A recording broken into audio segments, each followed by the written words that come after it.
तो इस वीडियो में हम बेसिकली नॉवेल को एक्सप्लेन करते हैं। एनीमे से ये थोड़ा बहुत अलग हो सकता है और मांगा से। तो कृपया कमेंट में ज्ञान न बांटे। तो जैसा कि पिछले एपिसोड में हमने देखा था, 10 साल और बीत चुके थे और वांगलिंग के दौरान याओ जिग्जियो से बहुत सारे प्रश्न करता है। इससे ये भी पता चलता है कि ये जो पूरा लैंड है जिसे हम डेमन लैंड कहते हैं, यहाँ पर टोटल 9 कंट्रीज हैं और शायद ये पूरा ही एक गुफा है और टोटल 5 गुफा हैं। उसमें से एक ही ओरिजिनल है जहाँ पर शायद सेलेस्टियर एम्परर किंगलिंग कल्टीवेशन में है। और बहुत सारे लोगों का एक प्रश्न था कि जिगजिन कौन थी। तो अगर आपको याद हो तो यूनको के टोटल 4 डिसाइपल्स थे। वांगलिंग उनमें से एक था और ये जो लड़की थी जिगजिन, ये भी उनमें से एक थी जिसे वांगलिंग ने एक बार ट्रैप भी कर दिया था। अब आगे वांगलिंग यहाँ पर काफ़ी कंफ्यूज था क्योंकि इसने मूफे को मारा तो था, लेकिन जब ये स्लॉटर आरा को मास्टर करने के लिए जेल में गया था तो वहाँ पर भी मूफे के जैसा ही बंदा दिखा था। दूसरा प्रश्न ये था, ये जो लिंक टियानो है स्वॉर्ड मास्टर, उनके जैसा ही वो बड़ा सा बंदा था जिससे कि फिलहाल वांगलिंग ने एंशिएंट डेमन के पास छोड़ा हुआ है। और वांगलिंग ये भी सोचता है कि यार ऑलसिर मुझे यहाँ पर भेजना चाहते थे, उनका कुछ ना कुछ रीज़न होगा, मतलब वो कुछ और चाहते हैं। और इसे याद आता है इसके जो एक सीनियर ब्रदर थे बाईवे करके, अगर आपको याद हो, तो उन्होंने इससे कहा था कि 10,000 साल में ऑलसिर के जो भी डिसाइपल्स हैं एक लेवल के बाद गायब हो जाते हैं, पता नहीं क्यों पर हो जाते हैं।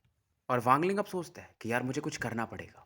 और फिलहाल इसके पास वो जो डेविल का पावर था या सोल था, जो भी कहो आप, उस पर लगातार ये अपनी छाप बना रहा था। इतने साल हो गए थे, अब जा करके इसे थोड़ा कंट्रोल मिलने लगा था। वही समय के साथ ये जो सोल रिफाइनिंग ट्राइब था वो बड़ा तो होते जा ही रहा था। और फिलहाल ट्राइब के जो लोग थे वांगलिंग को अपना गार्जियन, एंसेस्टर सभी चीज मानते थे। समय के साथ वांगलिंग इन 10 सालों में वो जो 5 सील्स थे गॉड स्लेइंग वॉर कैरियट के ऊपर में, उससे भी स्टडी करता है। जैसे कि जब ये सोल फॉर्मेशन के सॉरी ट्रांसफॉर्मेशन के मिड फेज में था तो वॉर गॉड कैरियट का फर्स्ट सील भी रिलीज करना इसके लिए बहुत मुश्किल होता था। पर असेंडेंट लेवल में होने की वजह से फर्स्ट सील ये आराम से खोल लेता था। फर्स्ट सील खोलने के बाद war god chariot soul transformation के पीक के बंदे को भी आराम से टक्कर दे सकता था। सेकंड सील को वांगलिंग अभी स्टडी कर रहा था। सेकंड सील को एक्टिवेट करने से पहले इससे उसके अंदर जो लाइटनिंग पावर था उसे हटाना पड़ता है, क्योंकि जब ये सेकंड सील को हटाएगा तो जो बीस्ट है उसके अंदर लाइटनिंग पावर भी आ जाएगा। पर वांगलिंग को एक और डाउट आता है कि देखो यार, बीस्ट को ये पूरी तरह से कंट्रोल तो कर नहीं सकता है, उसके लिए ये बीस्ट ट्रैप यूज़ करता है। लेकिन बीस्ट अगर उतना पावरफुल हो जाए कि बीस्ट ट्रैप को भी तोड़ दे तो ये क्या करेगा। तो अब वांगलिंग बीस्ट ट्रैप पर ध्यान देता है कि इसका कुछ करना पड़ेगा, इसे मजबूत कर सकता था या नया बनाना पड़ेगा, या इसके पास एक और चांस था कि इस बीस्ट को ही काबू कर लिया जाए, यानी कि इनहेरिटेंस ही हासिल कर लूँ तो बीस्ट इसी की बात हमेशा मानेगा। फिलहाल वांगलिंग अपनी जगह से उठता है और 5,000 किलोमीटर की दूरी पे प्रकट होता है, जो कि पूरा बेजान एरिया था। और फाइनली ब्रेसलेट को रिलीज करता है, यानी बीस्ट ट्रैप को खोलता है। तो तुरंत ही वो वार गॉड कैरियट यहाँ से बाहर निकलता है और एकदम अपनी लाल आंखों से वांगलिंग को घूरता है और सीधा वांगलिंग पर चार्ज कर देता है। तो इनका बैटल अब शुरू हो चुका था। पहले जहां वांगलिंग इस बीस्ट से फाइट नहीं कर पाता था, अब बात अलग थी। और जैसा कि वॉर गॉड कैरियट में जो इसके कुछ रूल्स थे वांगलिंग अब से पढ़ चुका था, तो ब्लड ऑरा से कुछ मार्क्स बनाता है। 7 सिंबल बनाने थे, अगर आप वैसा कर लेते हो तो ये बीस्ट आपको अपना ओनर मान लेगा। लेकिन सातों सिंबल आप तभी बना सकते हो जब आप बीस्ट का आप फोर्थ सील भी रिलीज कर दोगे। फिलहाल एक दो सिंबल से वांगलिंग काम चलाता है तो बीस्ट अपने आप ही पेन में आ जाता है। वांगलिंग पहला सील ओपन कर चुका था, अब बारी थी दूसरे सील की। और इसे कंट्रोल करने के लिए वांगलिंग अपने ओरिजिन सोल को अपने बॉडी से निकालता है। बैटल इनका इधर चल रहा था, यहाँ से सीन शिफ्ट होता है। काफ़ी 1,000 किलोमीटर की दूरी पे एक ब्लैक शैडो को दिखाया जाता है, जो कि एक घुटने पे था और कहता है, स्वागत है एंसेस्टर, मैंने वांगलिंग का लोकेशन ढूंढ लिया है, जो कि स्काई डेमन कंट्री से 20 साल पहले गायब हुआ था। अब ये बंदा यानी जिसके सामने झुका हुआ था वो बोलते हैं अलग ही आवाज़ में कि उसका कल्टीवेशन क्या है फिलहाल। ब्लैक शैडो थोड़ा सा हेजिटेट करता है कि मुझे नहीं पता, क्योंकि हमने जो भी लोग भेजे थे वो बहुत पहले मारे जा चुके हैं। लेकिन मुझे इतना पता है कि ये एंशिएंट डेमन का मैसेंजर बन चुका है। अब ये सुनकर के वो बंदा हंसता है कि मेरी भी वैसे उस पर नज़र है, तो वो बंदा नॉर्मल तो नहीं है, उसे जिंदा पकड़ के लाओ, सेलेस्टियल गार्ड्स भी ले जा सकते हो। अब ये ब्लैक शैडो यहाँ से निकल जाता है। अब यहाँ पर एक ओल्ड मैन था जो कि इनसे कहता है कि अगर हम इस वांगलिंग को ट्रेन करें तो ये हमारे लिए एक अगला सेलेस्टियल गार्ड बन सकता है। अगर वो एसेंडेंट लेवल पे नहीं पहुंचा है तो हमारे सेलेस्टियल गार्ड उसे पकड़ सकते हैं। इधर वांगलिंग ये जो बीच था उस पर तीसरा सिंबल भी, क्योंकि मैंने आपको बताया था 7 सिंबल बनाने हैं, अगर पूरी तरह से इसे कंट्रोल करना है तो तीसरा सिंबल ये यूज़ करता है। बीस्ट काफ़ी पेन में था, लेकिन गुस्से में इसकी रेड लाइट और बढ़ते जाती है।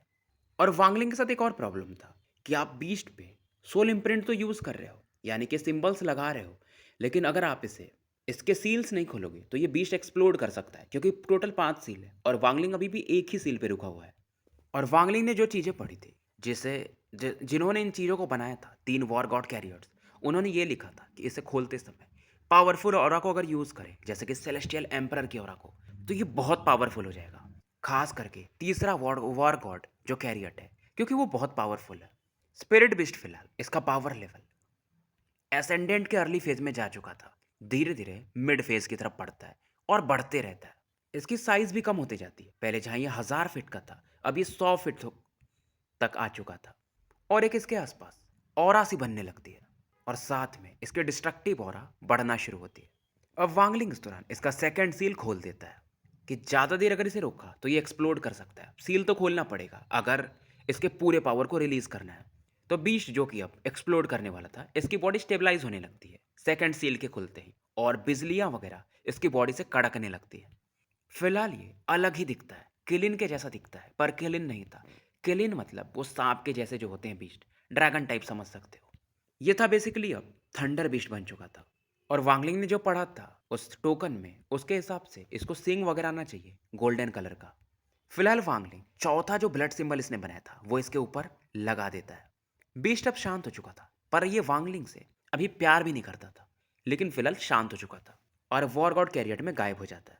बीस्ट के ऊपर सिल्वर कलर का सिंग आता है, बट आना चाहिए था गोल्डन कलर का। तो वांगलिंग भी सोचता है यार कि ये एसेंडेंट के मिड फेज के बंदों को तो संभाल सकता है, पर लेट फेज के लिए ये काफ़ी नहीं है। बात ऐसी है कि एसेंडेंट में जो लेट फेज के बंदे होते हैं वो सच में बहुत स्ट्रांग होते हैं, क्योंकि अगर वो थोड़ा भी ऊपर जाए तो वो इल्यूजनरी ये स्टेज पे जा सकते हैं, जो कि आप समझ ही सकते हो कि कल्टीवेशन का दूसरा स्टेप है। अब वागलिंग सोचना शुरू करता है कि मेरे पास 1 मिलियन से ज़्यादा स्लॉटर एनर्जी के रेशियो हो चुके हैं, 1 बिलियन सोल फ्लैग है, वॉर गॉड कैरियट है, अंडरवर्ल्ड रिवर में बना चुका हूँ। क्या मैं अभी भी एसेंडेंट के लेट फेज के बंदों को हरा पाऊंगा? बट कॉन्फिडेंस नहीं आ रहा था इसे भी। लेकिन इसके पास एक चीज़ और था, लिंक टियानो का स्वॉर्ड एनर्जी। उससे ये आराम से एसेंडेंट के लेट फेज के भी बंदे को मार सकता है। अब इसके पास टोटल 3 स्वॉर्ड वाला एनर्जी था, एक मोयांग का, दूसरा जीशु का और तीसरा हाइसू का। समय बीतता है, 3 महीने और निकल जाते हैं और इस समय एक लाइट काफ़ी तेजी से सोल रिफाइनिंग ट्राइब की तरफ बढ़ रही थी। इनमें से एक बंदे ने गोल्डन कलर के कपड़े पहने थे और ये काफ़ी घमंड में था बंदा। इसको फॉलो करने वाले में एक यंग बंदा भी था और ये हिचक इसलिए रहा था क्योंकि ये इसका नाम था सन यूनशान।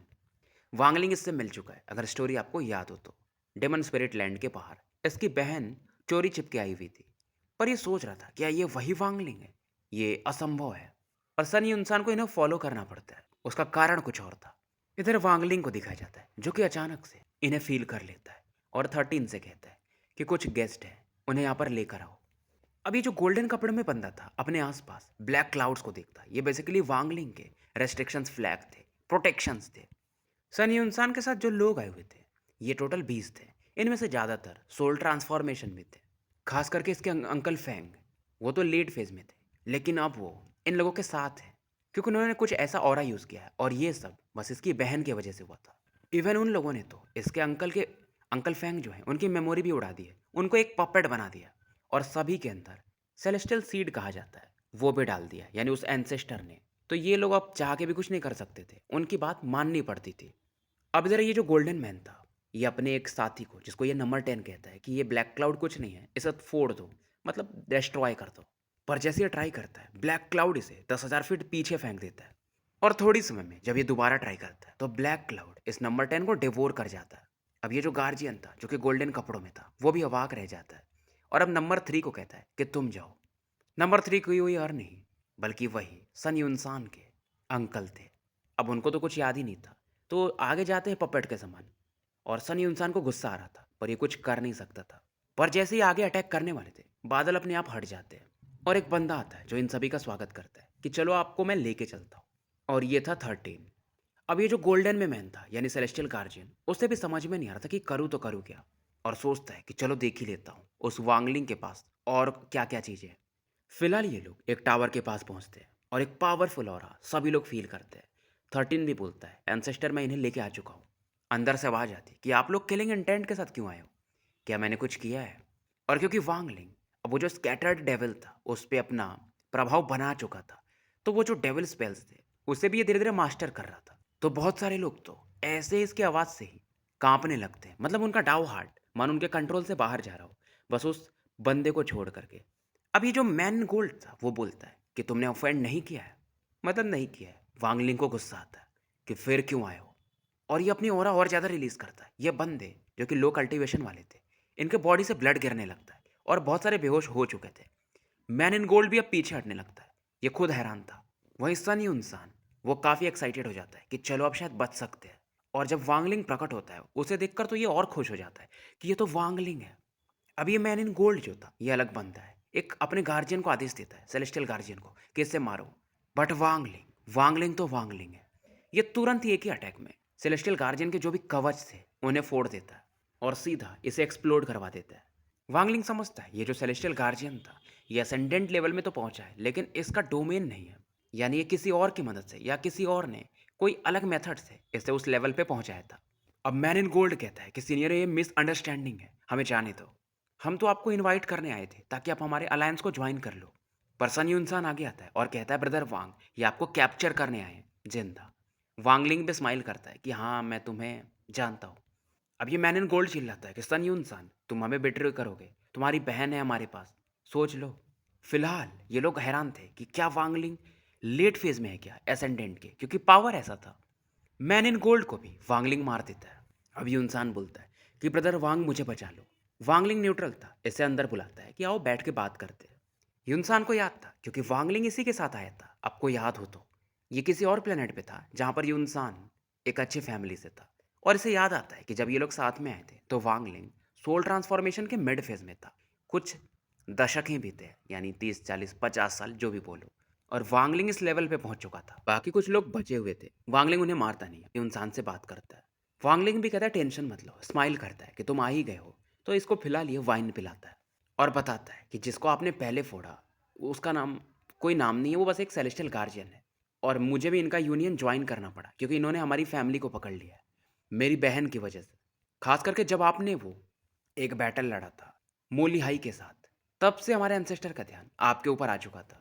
इसलिए वो बीच बीच में आपको लोगों को पकड़ने के लिए भेजते रहते थे। वांगलिंग को याद आता है कि हाँ, जब ये जितार म्यूजिक सुनने जाता था तो कुछ लोगों ने इस पर अटैक भी किया था। और ये बताता है कि मेरी बहन कोई अननोन मेथड को यूज़ करके हमारे साथ यहाँ पर एंटर कर गई थी और उस एंसेस्टर ने मेरी बहन को अपने वश में कर लिया। तो वो उसके अलायंस की एक मेंबर बन गई और हमें भी फंसा करके यहाँ पर लाई, क्योंकि मैं उसका भाई हूँ तो मुझे उस समय पता भी नहीं चला। और उसके बाद उन्होंने हमारे बॉडी में सेलेस्टियल सीड डाल दिया और हमारे बहुत से लोगों की तो मेमोरी भी उड़ा दी है। अब वांगलिंग इसे ऑब्जर्व करता है और फील करता है कि यार ये चीज़ तो बहुत खतरनाक है, इसे वही बंदा निकाल सकता है। और क्योंकि वो इसे सेलेस्टियल सीड कहता है तो क्या ये बंदा सेलेस्टियल रियलम का है क्या, वांगलिंग के अंदर ये भी डाउट आता है। अब वो जो मैन इन ब्लैक था उसे वांगलिंग सोल सर्च करता है, उसके माइंड को तलाशता है कि कहीं इसमें कुछ बात ना पता चले। लेकिन इनके पीछे जो भी बंदा था वो एंसेस्टर वो काफ़ी समझदार था, उसने कोई वैसी मेमोरी छोड़ी ही नहीं थी इनके अंदर। और वांगलिंग ट्राई करता है कि जैसे उसने सेलेस्टियल गार्जियंस बनाए वैसे मैं भी क्या बना पाऊंगा। तो एक बंदे का जो ओरिजिन सोल था उसे ये रिफाइन करता है। और ये जो बंदा था जिसके बॉडी के टुकड़े कुछ थे, यानी कवच वगैरह समझ लो, जेड वगैरह, उससे ये फ्यूज़ करने को देखता है। लेकिन ये इतना आसान नहीं था, क्योंकि अगर ये फ्यूज़ कर पाता तो ये जो भी बंदा बनता वो एसेंडेंट के अर्ली फेज में होता। अब वांगलिंग पूछता है तो ये लोग रहते कहाँ पर है, यानी इनका कल्टीवेशन यूनियन है कहाँ पर। यूनशान बताता है कि ये बेसिकली बॉर्डर है फायर डेमन कंट्री और गोल्ड डेमन कंट्री का, और अंदर छिपा हुआ है। तो न तो फायर कंट्री के लोग जाते हैं न तो गोल्ड कंट्री के। वांगलिंग स्माइल करता है कि तुम सही समझ रहे हो, मैं वहीं जाना चाहता हूँ। और यूनशान भी कहता है कि आपने जो किया है हमारे लिए, और अगर आपने ये सीट निकाल दिया तो मैं टियानियन प्लेनेट पर लौटने के बाद इसका एहसान चुकाऊंगा। वांगलिंग कहता है यार कोई ज़रूरत नहीं है, ये मुझे 2 3 बार प्रोवोक कर चुका है, तो वैसे भी मैं इससे मिलने जाने ही वाला था। पर ये इंसान भी अपनी सिंसियरिटी दिखाता है कि आप कुछ भी कहो, एहसान तो आपने किया है। अब वांगलिंग यहाँ से निकल जाता है युनसान को लेकर के, और ये जो भी अलायंस के लोग थे इन्हें भी लेकर के। वहीं दूसरी तरफ फायर डेमन कंट्री और स्काई डेमन कंट्री का वॉर तो चल ही रहा था। अब इस मौके का फायदा गोल्ड डेमन कंट्री भी उठाने को देख रहा था कि फायर डेमन कंट्री बैटल में है, तो हम भी कुछ मजा कर सकते हैं, बहती गंगा में हाथ धो सकते हैं। वांगलिंग फिलहाल सुन को जो था, जो ब्रदर सन थे, उनको एक जेड देता है कि यार देखो मैं अभी इसे निकाल तो नहीं सकता हूँ, लेकिन फिलहाल ये इस चीज़ को डिले कर देगा, लेकिन मैं उस बंदे से मिल करके पूरी चीज़ें क्लियर कर दूंगा। सीन शिफ्ट होता है, एक ओल्ड मैन को दिखाया जाता है जिनकी हाइट थोड़ी कम थी और इनके बगल में 3 वुमेन्स थे। तीनों दिखने में सुंदर थे। उनमें से एक सन युनशान की बहन सन रुओरान थी। और फिलहाल ये जो बंदा था, ये अपनी कुछ पिंक ऑरा यूज़ कर रहा था शायद इन्हें कंट्रोल करने में, और ये अचानक से आंखें खोलता है क्योंकि वांगलिंग इस दौरान ये जो स्पेस था वहाँ पर एंटर कर चुका था और शायद ये इनकी ऑरा एब्जॉर्ब कर रहा था, जिसकी वजह से इन लड़कियों का एज थोड़ा बढ़ जाता है। यहाँ पर बहुत सारे मियाज़मा थे, यानी कुछ गैसेस टाइप निकल रही थी, पर वांगलिंग अपनी टेक्निक यूज़ करता है सोल वॉर्टेक्स, और जो भी मियाज़मा थी वो अपने आप हटने लगती है और इन धुंध के बीच में जो वो छोटा सा महल छिपा हुआ था वो अपने आप दिखने लगता है और आसपास का ये जो फॉग था वांगलिंग उसे एक बॉल में बदल लेता है। अब यहाँ पर 100 लोग यानी 100 कल्टीवेटर वांगलिंग को दिखते हैं। इनमें से बहुतों को वांगलिंग पहचानता भी था, खास करके एक मिडिल एज मैन जिसने नीले कपड़े पहने थे। वो वांगलिंग को देखकर चौंक जाता है और नज़र मिलाने से भी हटा रहा था, क्योंकि ये बंदा भी वांगलिंग के ही सेक्ट यानी हेवनली फेट सेक्ट का था, बस डिवीज़न अलग था, ये ब्लू डिवीज़न का था और वांगलिंग के साथ ही आया था। बहुत सारे लोग हटने लगते हैं, पर कुछ एक रहते हैं ना जिनके अंदर थोड़ा सा अकड़ रहता है कि तुम होते कौन हो। वांगलिंग बस एक नज़र से देखता है। यहाँ पर जो भी लोग थे जो कि थोड़ा सा विरोध कर रहे थे इसके स्लॉटर ऑरा की वजह से, इनके पसीने छूटने लगते हैं, पर अंदर से आवाज़ आती है कि इस बंदे को मार दो। बहुत सारे लोग हिचक रहे थे क्योंकि वांगलिंग से वैसे भी ये डर चुके थे। और इस दौरान उस महल से एक बंदा भी बाहर आता है। अभी जो ब्लू डिवीज़न वाला बंदा था, ये वांगलिंग के बारे में कुछ चीज़ें सुना था कि उसने चेंटाओ से बैटल किया था ट्रू डिसाइपल के लिए, बट हार गया था, लेकिन परफॉर्मेंस काफ़ी अच्छा था। और वांगलिंग को देखकर इसे एक चीज़ फील होता है कि मानो ऑल सीर ही सामने खड़े हो। मतलब एक ऑरा थी वांगलिंग के अंदर जो कि ऑल सीर के जैसी थी। हालांकि वांगलिंग अभी उस लेवल पे नहीं है और ये खुद हैरान था कि यार इतनी जल्दी इस लेवल पे पहुंच गया। इस बंदे के बॉडी के अंदर भी वही सेलेस्टियल सीड था। वांगलिंग इधर बहुत सारे सेलेस्टियल गार्जियंस को देखता है जिनके अंदर डोमेन तो नहीं है, बट इनका पावर लेवल एसेंडेंट में था। अब क्योंकि वांगलिंग के पास ओरिजिन एनर्जी थी, क्योंकि जब बंदा एसेंडेंट लेवल पे पहुंचता है तो उसका ओरिजिन सोल और डोमेन फ्यूज होकर के ओरिजिन एनर्जी बनाते हैं, और फिंगर ऑफ डेथ का भी पावर बढ़ चुका था। तो बहुत सारे लोगों को, यानी ये जो गार्जियंस टाइप आते हैं, उन्हें ये काटते जाता है। फाइनली महल के अंदर से फिर से आवाज आती है कि तुम हो कौन। वांगलिंग आगे बढ़ते जाता है उस महल की तरफ, कोई इसे रोकने वाला था ही नहीं यहाँ पर। अब इधर से जवाब आता है कि यार तुमने मुझे 2 बार प्रोवोक किया है और मैं यहाँ पर आ चुका हूँ, तो तुम पूछ रहे हो कि मैं कौन हूँ।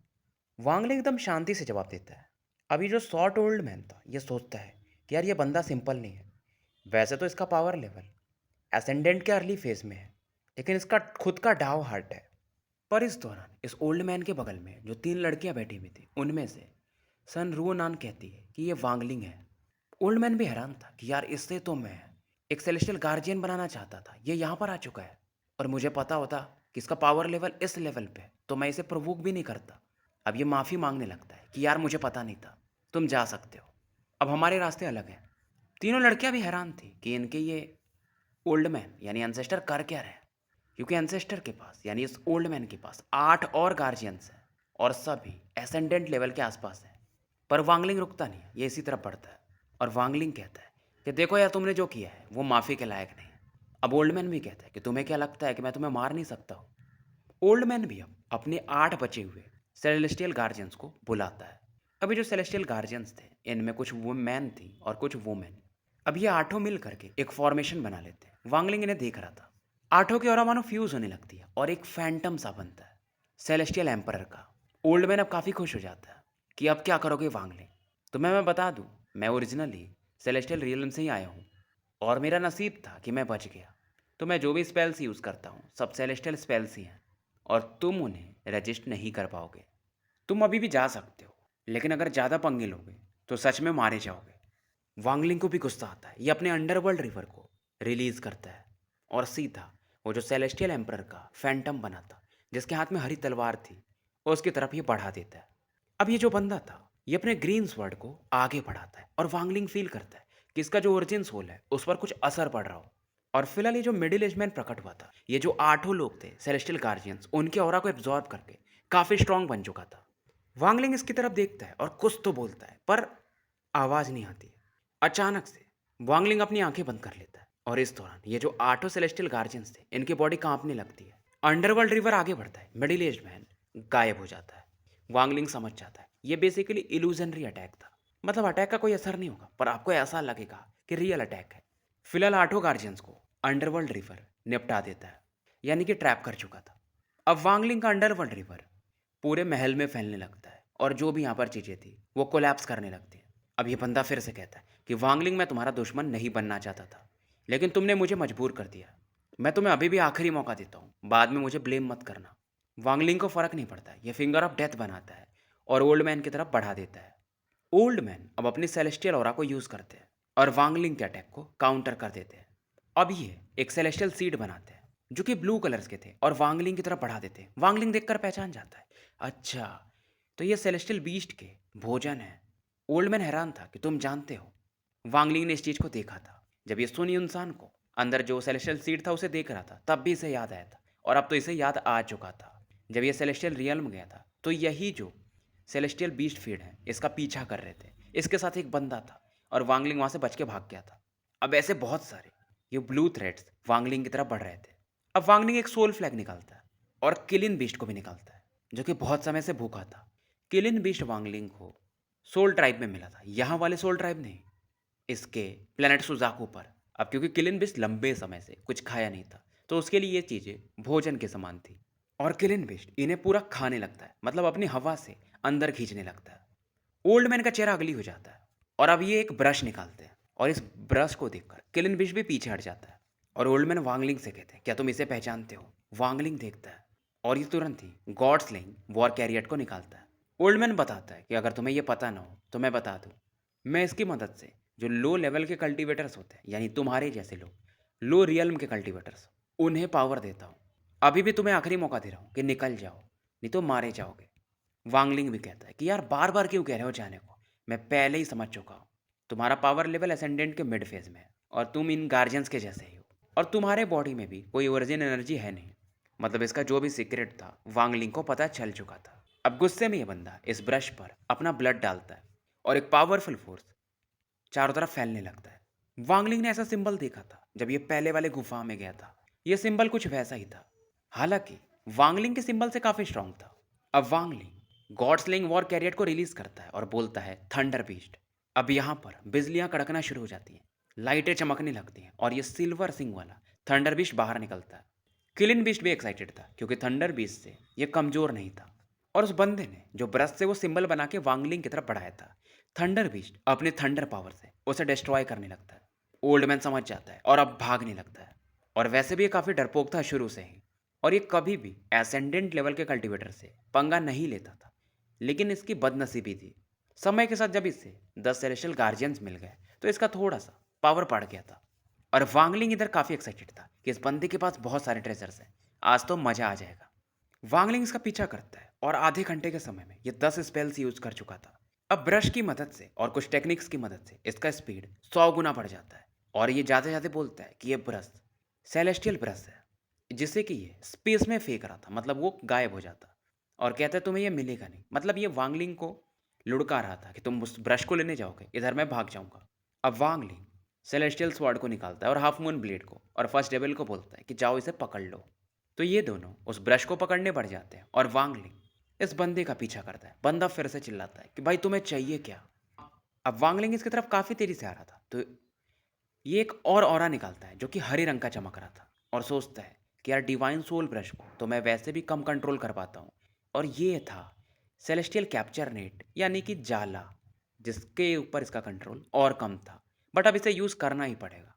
और ये इस नेट से कहता है कि भाई मेरी बात आज मान लो, ये मेरा दुश्मन है, इसे फंसा दो, मतलब इसको कैप्चर कर लो, क्योंकि मैंने तुम्हें ढूंढा है तो कुछ तो मेरे लिए कर ही सकते हो। क्योंकि जब इसे ये नेट पहली बार मिला था तो इस नेट ने इससे ही कैप्चर कर लिया था। 3 दिन बाद ही कैसे भी उसमें से निकल पाया था। दोबारा इसने यूज़ किया था, फिर ये ट्रैप हो गया था। तिबारा में ये किसी लकड़ी को एक्सपेरिमेंट के तौर पर कैप्चर कर पाया था।